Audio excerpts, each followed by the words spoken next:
Hey everyone, I'm Tamara Aranbayeva with Cox Edge, and welcome to this month's webinar. In our series, we usually talk about the world of edge cloud, edge computing, all with an eye on the future. If you've joined us before, then welcome back. We're glad to have you. And if it's your first time, I think you are in for a treat. This month, we are talking about innovation with our special guest, Josh Sommer. We're really excited to have you here, Josh. Cox Edge itself actually came out of Josh's new growth organization and its whole process for deciding on how to leverage Cox assets to move into new opportunities and new businesses. So, hey, Josh, welcome. Can you tell us a little bit about yourself? Hey, Tamara, what's going on? Thanks for having me, and I look forward to our discussion today. And hello to everyone out there. It's so great to really be here discussing the thing I love, growth. My name is Joshua Sommer, as Tamara said, and I lead new growth at Cox Communications. And I've been with the company really since 2009, which is just crazy to think about. Long time now. It's just like, it's ridiculous, but all right. And I've been doing it in various roles where we were really initiating the new.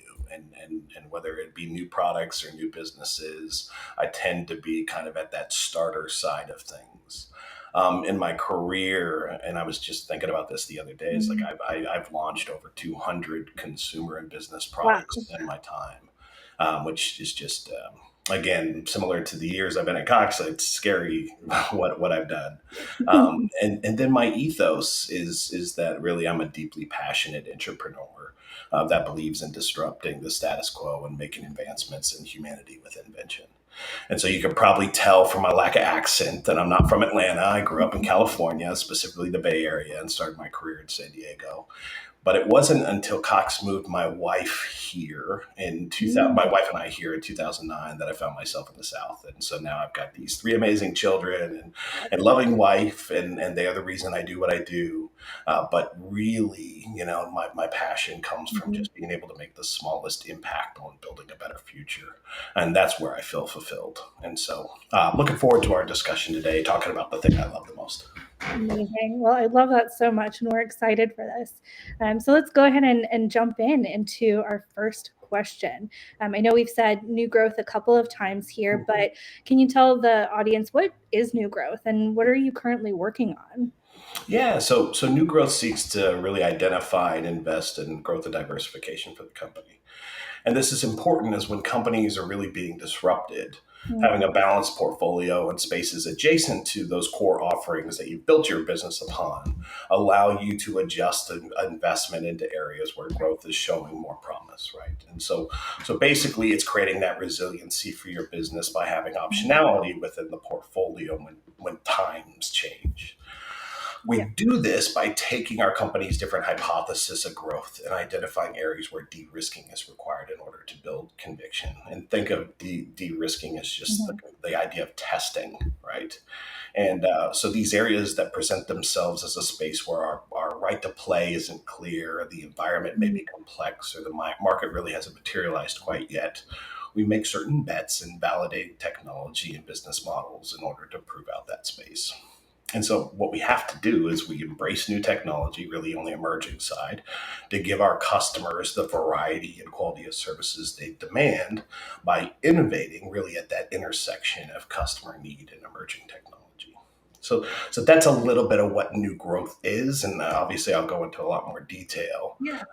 But what am I doing right now? And Mhm. Tamara, I'm sure you know this. I say everything, right? Too much is good. We don't sleep much, that's for sure. But the way I'd maybe answer that is more around the areas we have an interest in, Mhm. and that we've been also public about. So the first one is around commercial IoT, is how do we connect people and things. Healthcare, which is how we improve the connection between those providers, those caregivers, and the patients themselves. Private networks around how we help companies be able to create new digital experiences or new efficiencies within their operations through these connected environments. Gaming is all about how we focus on the gamer's needs specifically, which is a segment that I think has been underrepresented for many, many years and is just continuing to grow. We like the digital marketing space a lot. I think we're learning a lot about how influencers and social media can really connect to people. And then the reason why we're all here, which is edge computing. And obviously, we think edge computing is the future of how the network is really going to be architected. And we'll talk a lot more about that. But those are the areas I'm playing around in. And then when it comes to the doing side of things, I think we've been at an interesting time within our group where guess what? These ideas and incubation areas have started to bear fruit, and Yeah. we're starting to pivot our focus from this like where and initially kind of prototyping and POCs to a place of real commercialization of our new ventures. And this is key because it requires us to expand our capability set and really build out sales and operations and support functions that are all required to deliver that new growth that we signed up for. So, Tamara, you can't be innovative. I mean, I guess I'd end with this. You can't be innovative unless you deliver the outcomes you desire. And so True. we just continue to evolve our model and work on the things that help us actually get to those outcomes. Yeah. I mean, even in the same business, like you said, the things you need to do and be good at when you're coming up with the idea versus actually building that into an operating business are so different. So you're not busy at all, Josh. You don't No, need to not at tell all. me. Yeah. So I know you talked a little bit about kind of disruption, change, and everyone's felt that over the last few years. But I think everyone sort of accepts that innovation is a really good thing, but there aren't that many people that are actually on the hook to make it happen and make it their job day in and day out. So why? Why innovation? Yeah, so maybe I'd start with innovation. It's somewhat a dirty word to me. Yeah. I'm not a huge fan of innovation. You Uh-huh. and I have talked about that before. Yeah. But the reason being is innovation isn't just about the next new thing. Yeah. Like it's truly about helping companies be resilient in times of Mhm. change. And let's go back to that edge as an example. Like we are currently on the cusp of a seismic shift in the way we experience digital interactions, right? Whether Mhm. you believe in the spatial internet or Web3 metaverse, whatever it is, it really doesn't matter. Yeah. The world Changing. is going to be different, and the existing internet architecture will not be able to serve it to meet customer needs. And Mhm. so, in order for companies to meet their customers where they are, they will need to grow and evolve their capabilities to solve for those customer demands. And Yeah. so, we saw an opportunity to help our business customers evolve to this future state by giving them access to premium cloud locations next to their customers and by simplifying the application development process to be able to onboard to it. And so, what is innovation? Mhm. Again, it's this idea of really kind of growing into these additional spaces to help balance a portfolio to be able to sustain whatever disruption that's occurring. And so we view that as growth. That's why my title is New Growth and not Innovation. That's why we don't necessarily have a chief innovation officer, but that's because we want to be Mhm. intentional about the things we are doing, which is really protecting our business. And that's the only way you get to Yeah. the 135 years that Cox has existed is Crazy. constantly evolving and looking at new spaces to balance out change. Yeah. And that's one of the things I think they talk about a lot too is making that change and disrupting ourselves before someone else does it, which I think is really cool. And you talked about quite a few different areas we're focusing in from, edge computing all the way to healthcare. So how do you really make that decision about what you're going to invest in and where those opportunities actually are? Are you saying you don't have a magic ball? I thought they gave those to everyone, right? Yeah. Um, Well, we're just we just like shine it up and see where it tells us, and then we just go. No. totally. I mean, the reality is as much art as science, and Mhm. so we of course have certain metrics we are looking for: quantifiable customer Mhm. problems, big addressable markets, spaces with fragmentation, sustainable business Mhm. models, and Cox's right to win, which you mentioned kind of in the introduction. But most importantly, it's that burning desire that comes from our entrepreneurs Mhm. as they learn about the space. Look, similar to any early stage startup, you invest in the team Yeah. and knowing the team will go to the ends of the earth to solve that customer problem. Yeah. And so we think about, again, Edge. How did Edge come to be? Well, we saw significant change forming across the legacy internet that was ripe for disruption, and we sought to enable an ecosystem to be able to go and solve for that problem. And so we started in the gaming space. Gamers often deal with terrible in-game experiences, Hmm. so we came up with the idea of moving gaming traffic to a more optimized traffic pattern so that the broadband network wasn't creating that latency and Hmm. lag, which make you lose your game. And then we realized, which was kind of interesting, is then we realized, why the heck are we even making applications traverse the internet? Let's Yep. just move the applications to the customer, solving a very specific customer problem and coming at it from their perspective, right? Amazing. And so much of what you do is you create options, Mhm. and then serendipity will be your guide around how you end up where you end up. And so that's how Cox Edge came to be. Our teams were obsessed with solving a customer problem. We left those options open, and we allowed that serendipity to be our guide. And back to the art side of things, so the Yeah. opportunities form over time. They aren't set from the beginning, and you can't predict what that's going to be. And so Yeah. all you do is set yourself up for the best success you possibly can. Yeah, unfortunately, we really don't have those crystal balls, and we have to Be take nice. things as they go. Um, Hmm. so talking a little bit more about that and what that actually looks like, kind of going from that idea to execution. What does that process look like for innovation, for corporate innovation, particularly? And how are you really driving outcomes?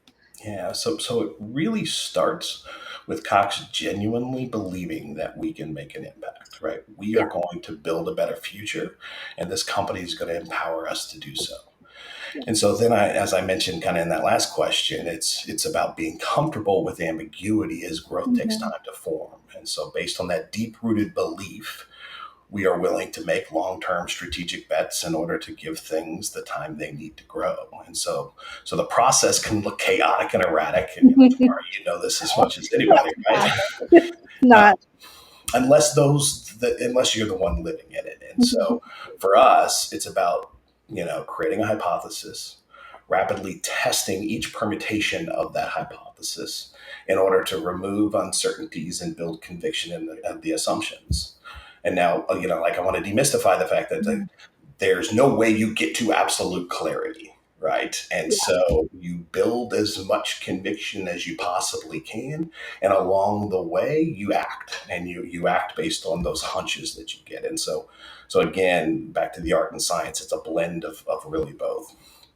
And then once we kind of have the hunting grounds that we want to go build business concepts in, then we embrace this discipline called business design to really come up with new business concepts that are really then delivered for investment.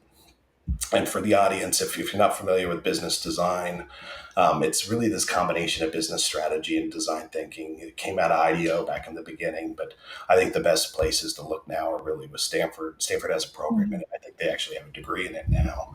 And then DMBA is another kind of business design firm that's created some great guides and information on it. And so I would recommend you all check it out. That is truly, we call ourselves business designers as a function, and it does the best description of what an innovator needs to do to actually deliver a business plan. Yeah, absolutely. So that's the process of what it looks like, and when you think about what is needed, well, Mhm. and Tamara, you see me emphasize this. We talk about it all the time.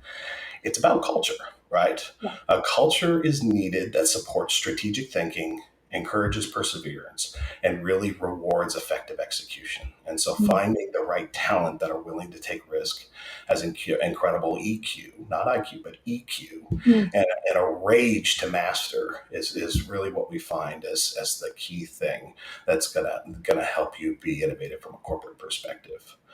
You also need a strong growth focused corporate strategy. And Mhm. so often our corporate strategy teams within these large enterprises, they focus on kind of how and operating Mhm. models, this and that, right?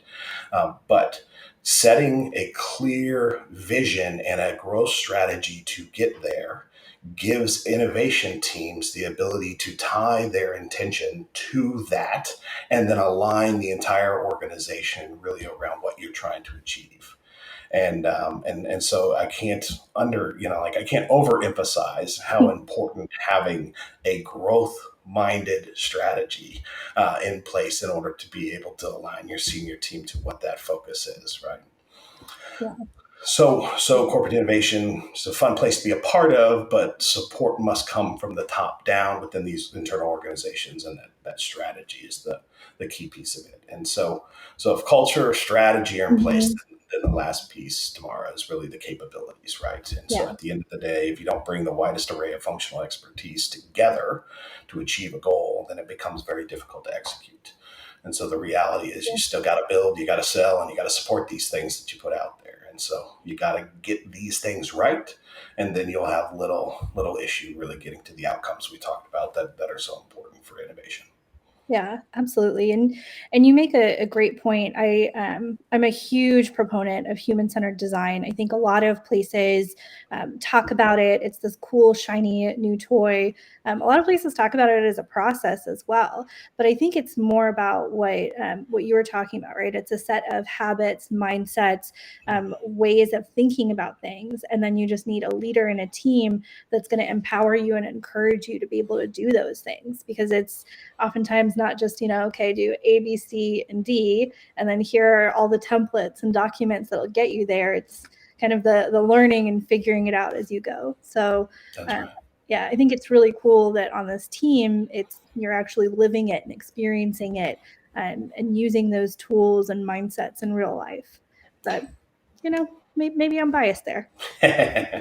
So when you think about kind of the volume, all the different types of teams, right? Even though Edge is your favorite, Yep. um, what are the dynamics between some of those internal priorities? Well, I mean, look, this is the one of the hardest challenges to overcome, right? And Mhm. so, at the end of the day, your innovation organization. I'll start at the macro level. Your innovation organization really exists due to this core set of products that have built the larger business that you're a part of. And so, without them, and there is nothing to innovate for, right? And True. so, we exist specifically to unlock and support these businesses. And are there competing motives and priorities? Absolutely, right? So the way to be successful is to find that intersection of the incumbent mentality Mhm. compared to that growth mindset that the innovation team brings, meaning predictability versus comfort and uncertainty. Yeah. And it's the collaborating at that point where the most impactful work really can happen. And is it hard? Of course it's hard, right? But that moment when you unlock the growth that your existing channels can give you is the moment when this new venture reaches its real potential. And as an example, just to Mhm. highlight it, so let's take the word scale. Scale often for innovation teams and operating units absolutely means two different things, and we get tripped up by the word all the time, right? In the world of $1 billion business, scale really means optimization, efficiency, synergies, right? Mhm. And you're trying to basically take that $1 billion business to some massive means through really cost optimization and continue to cultivate the channels that you have. Where in a new venture, we are meaning to describe really after finding that product market fit, Mhm. growing the business exponentially, right? And so continuing to double down in investment, being comfortable with some of the quirks and ways we're going to the Mhm. market. Certain things may still be manual in that sense, right?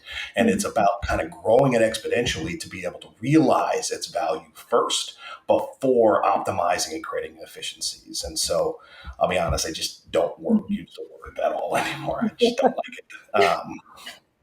But navigating those dynamics are fairly simple, right? Ensuring your corporate Mm. growth strategy is well defined, simple to understand, ensure incentives are aligned to that strategy. That's And this important. is often where companies fall down. They don't balance their incentive structure to match really their desired growth outcome. And innovation must be managed top down to reinforce those two things, Mhm. right? So again, growth strategy and incentives. And then the last thing is finding that right balance that we talked about around Mm. predictability and ambiguity. And so that's how you navigate that kind of macro Mhm. internal priorities challenge, and then rightfully so within the portfolio, you have competing priorities. And so Right. we're very intentional about keeping businesses separate so Mhm. that you don't rely on the same technical force or the same sales force to be able to go to market. Like, we want full autonomy that is all Mhm. focused on the same objective, all aligned to Mhm. that same business that we've created. And that allows for us to basically, maneuver at the pace of the organization, the venture itself, versus being Right. reliant on anything else. And the only um, internal battle around priorities that then comes around that is actually just balancing the investment across those set of businesses. And so that's something that I've built out a portfolio team to do. And we do that based on obviously the conviction we have in the Mhm. business, the market signals that we're seeing, and we just ensure we lean into the right spaces at the right time in order to be able to allow them to grow to their potential again. Yeah, it's all a balancing act or kind of an ebb and flow Oh as yeah. things change. You've got to be able to react pretty quickly. So it's pretty cool. Um, so Josh, you've had hundreds of products that you brought to market. You've had many years. We won't say again how many. Please. Thinking about all of that, right? Can you tell us about some of the successes you've had with new growth, and then maybe some of the challenges? Yeah. So on the success side, I mean, the last Mhm. 5 years have actually been really, really great for us. I think we've learned how to innovate and be successful. And so maybe I'll start with a story around. Okay, so new growth has existed really since 2010, 2009, Mhm. 2010 timeframe. The industry we're in, from a telecommunications perspective, got to the place where penetration was rather high. We Mhm. had already bundled a set of services together, and the market was now, I would say, starting to stagnate on us, and we didn't know where we were going to go. And so, back to the fact that we're a 135-year-old company, we started looking for that adjacency, that Mhm. diversification in our portfolio to start to branch into new spaces. And so, really, in 2010, we formed this team, and its initial kind of foray into the space consisted of some very near adjacencies around home automation. We're in the home. Let's just branch past that gateway that's already a part of our service, and move into more managed service capabilities within the home around home security, home automation. So we started there. And then we took an interesting kind of tour around what growth could potentially look like by really kind of leaning into the trend that was happening around the big tech firms, which was this concept of moonshots. And Mhm. so we really started to just shoot for the moon. And so, we're taking these ideas and really trying to double down from an investment Mhm. perspective. And I will tell you that it wasn't very successful.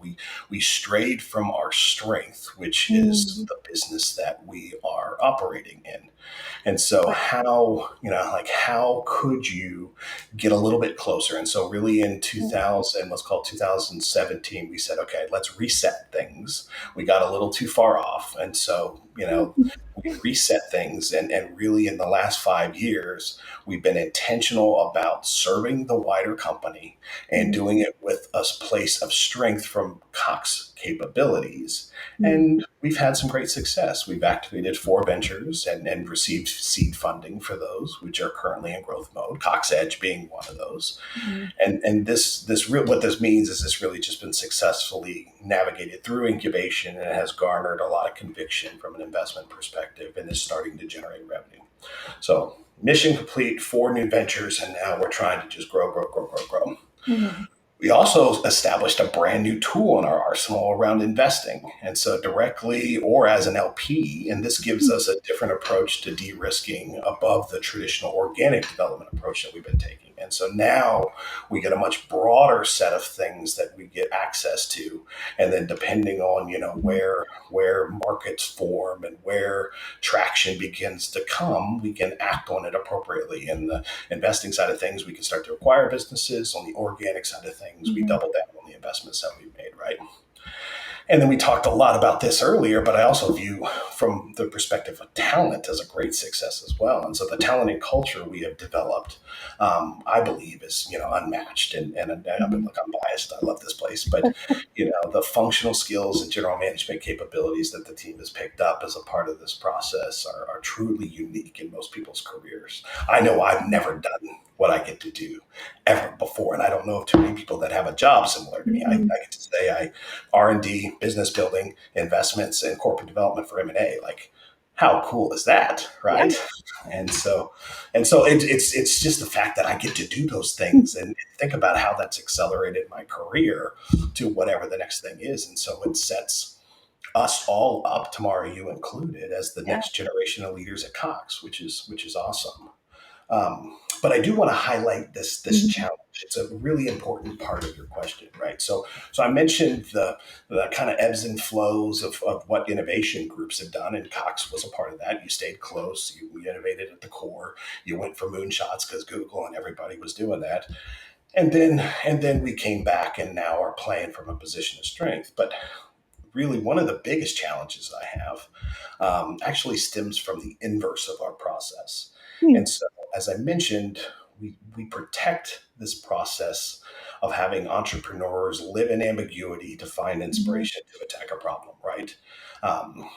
Then we layer on the conviction building process with our executives to get buy-in. So you're inspired, and then you have to be, completely convicted in the thing you're doing and then sell that conviction widely. And so you double down on that inspiration, right? And so by the time you're in the market and potentially seeing, mixed signals that would have you question the area, we've created an obsessed growth hungry animal that will do anything to solve the specific customer problem, right?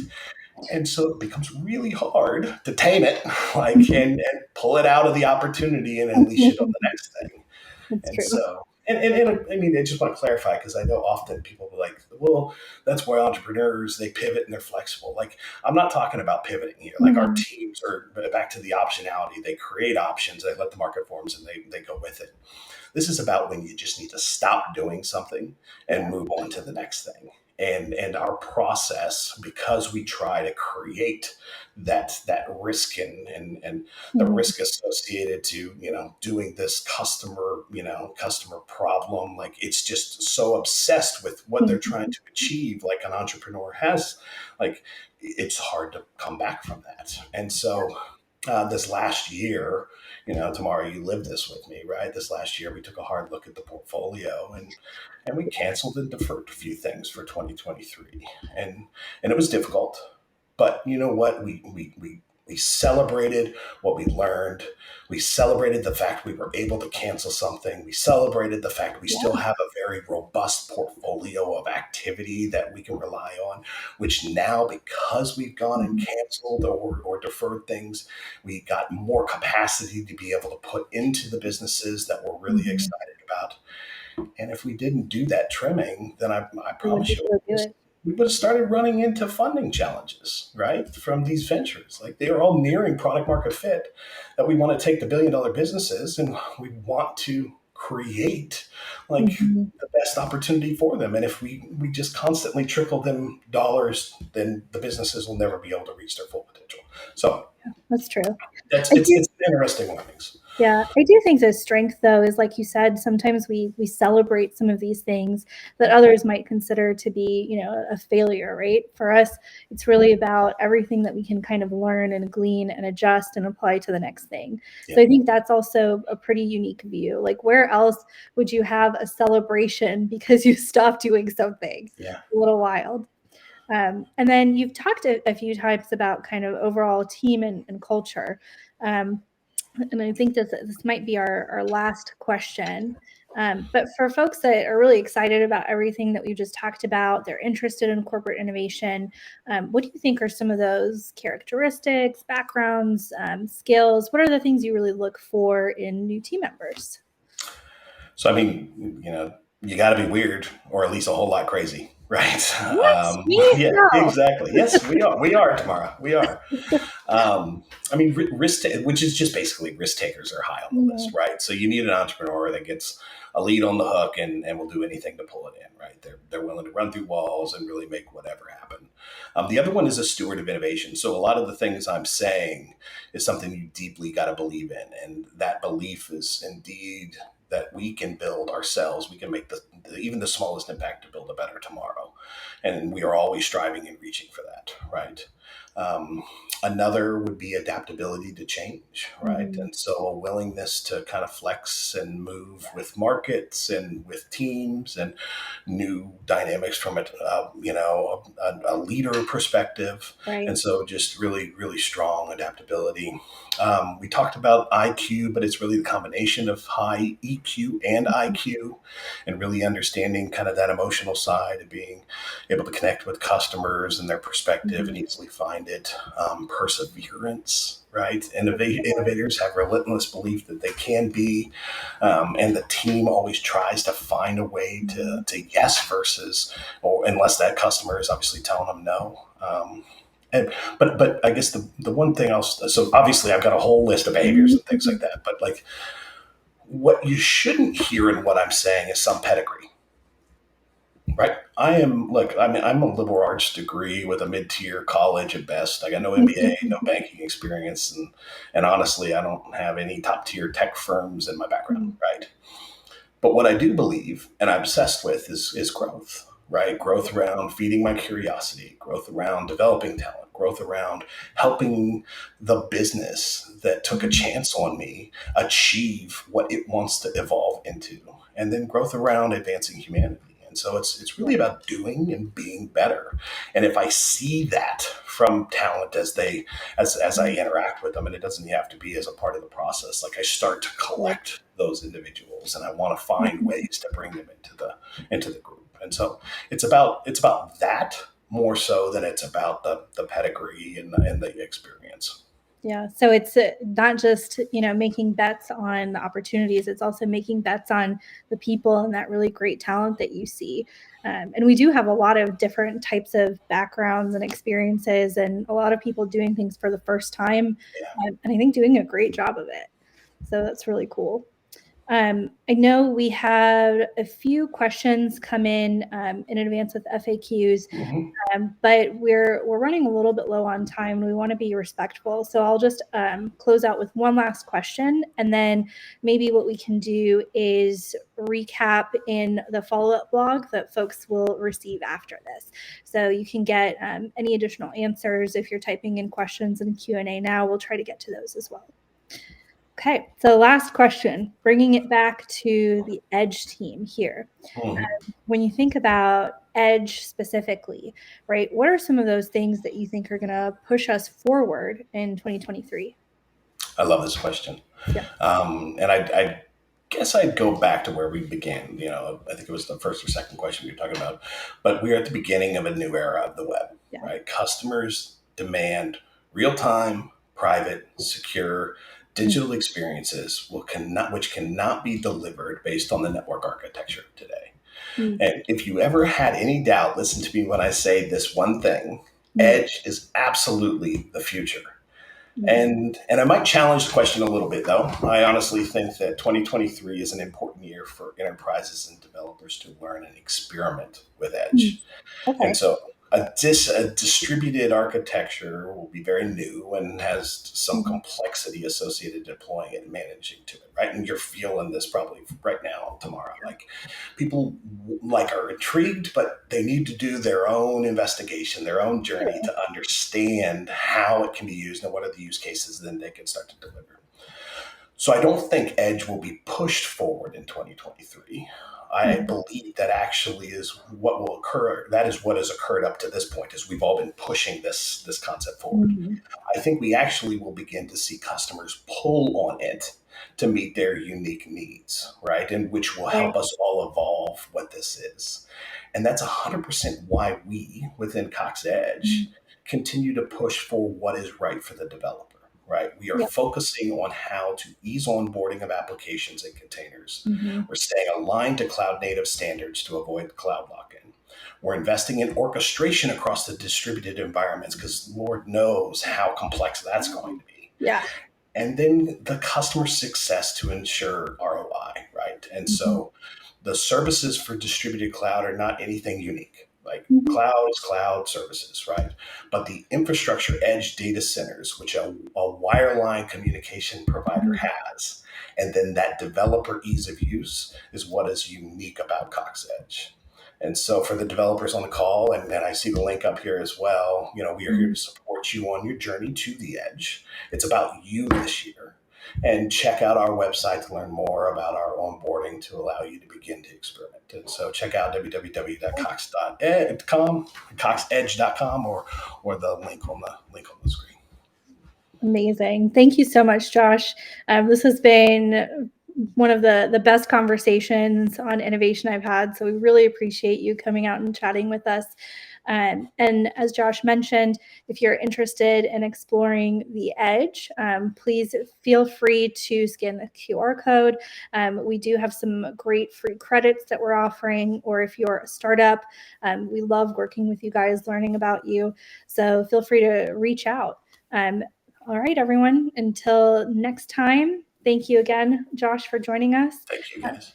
Yeah, I'm Tamara Aranbayeva with Cox Edge, and we will see you next time.